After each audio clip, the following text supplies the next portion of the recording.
22 अप्रैल 2025 को कश्मीर के पहलगाम की खूबसूरती एक भयानक आतंकी हमले से दहल गई। 5 आतंकी पूरी तरह से हथियारों से लैस और मिलिट्री ड्रेस में खूबसूरत बैसारण घाटी में घुस आए। आतंकियों ने टूरिस्ट के एक ग्रुप को निशाना बनाया। उनके शुरुआती सवाल आगे होने वाले कत्लेआम का एक भयानक संकेत थे। उन्होंने टूरिस्टों के नाम और धर्म पूछे। हिंदू आदमियों को बेरहमी से ग्रुप से अलग कर दिया गया।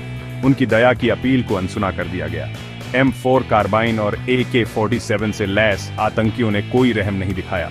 कुछ पीड़ितों को इस्लामिक कलमा पढ़ने का आदेश दिया गया। जो लोग लड़खड़ा गए उन्हें बेरहमी से गोली मार दी गई। आतंकियों की क्रूरता चीखों और मृतकों की खामोशी से भरी थी। आखिरी गिनती 26 बेगुनाह जाने गईं। 16 अन्य शारीरिक और भावनात्मक रूप से घायल हो गए।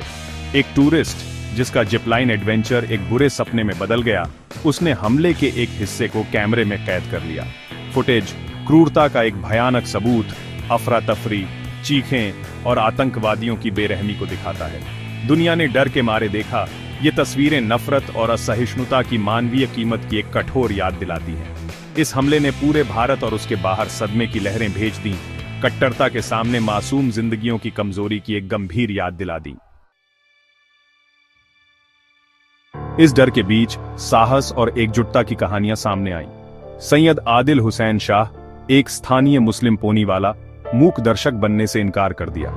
अपनी जान जोखिम में डालकर उसने आतंकवादियों पर हमला किया, उन्हें निहत्था करने और डरे हुए पर्यटकों को बचाने की कोशिश की। उसकी बहादुरी की कीमत उसे अपनी जान देकर चुकानी पड़ी, लेकिन उसका बलिदान कश्मीरियत का प्रतीक बन गया, कश्मीर के समन्वित लोकाचार का। सैयद आदिल हुसैन शाह की कहानी पूरे क्षेत्र में गूंज उठी। एक मार्मिक याद दिलाती है कि सबसे अंधेरे समय में भी मानवता चमकती है। इस हमले की पूरे कश्मीर में व्यापक निंदा हुई। लोग सड़कों पर उतर आए, उनकी आवाजें गुस्से और दुख में एकजुट हो गईं। विरोध प्रदर्शन एक शक्तिशाली संदेश था, एक दावा कि कश्मीर के लोगों ने हमले की निंदा की और पीड़ितों के साथ एकजुटता से खड़े रहे। संदेश स्पष्ट था, आतंकवाद का यह कृत्य न केवल निर्दोष लोगों पर बल्कि कश्मीर की आत्मा पर भी हमला था। पहलगाम हमले पर भारत की प्रतिक्रिया तेज और बहुआयामी थी। राजनयिक मोर्चे पर भारत ने निर्णायक कार्रवाई की, पाकिस्तानी राजनयिकों को निष्कासित किया और व्यापार और वीजा सेवाओं को निलंबित कर दिया। 1960 के बाद से सहयोग का प्रतीक सिंधु जल संधि को भी रोक दिया गया। भारत का संदेश स्पष्ट था, आतंकवादी समूहों के लिए पाकिस्तान के समर्थन को अब बर्दाश्त नहीं किया जाएगा। भारत ने ऑपरेशन सिंदूर भी शुरू किया, जो पाकिस्तान और पाकिस्तान के कब्जे वाले कश्मीर में आतंकवादी ढांचे को निशाना बनाने वाले हवाई हमलों की एक श्रृंखला थी। 7 मई 2025 को भारतीय वायुसेना ने 9 चिन्हित आतंकवादी शिविरों पर हमला किया। लश्कर-ए-तैयबा, जैश-ए-मोहम्मद और हिजबुल मुजाहिदीन जैसे समूहों से जुड़े इन शिविरों के पहलगाम जैसे हमलों की योजना बनाने और उन्हें अंजाम देने में शामिल होने का संदेह था। हवाई हमले पहलगाम हमले की एक सुनियोजित प्रतिक्रिया भारत की आतंकवाद विरोधी रणनीति में एक महत्वपूर्ण वृद्धि थी। हमलों का प्रभाव महत्वपूर्ण था, जिसमें 26 आतंकवादियों के मारे जाने और 38 के घायल होने की खबरें थीं।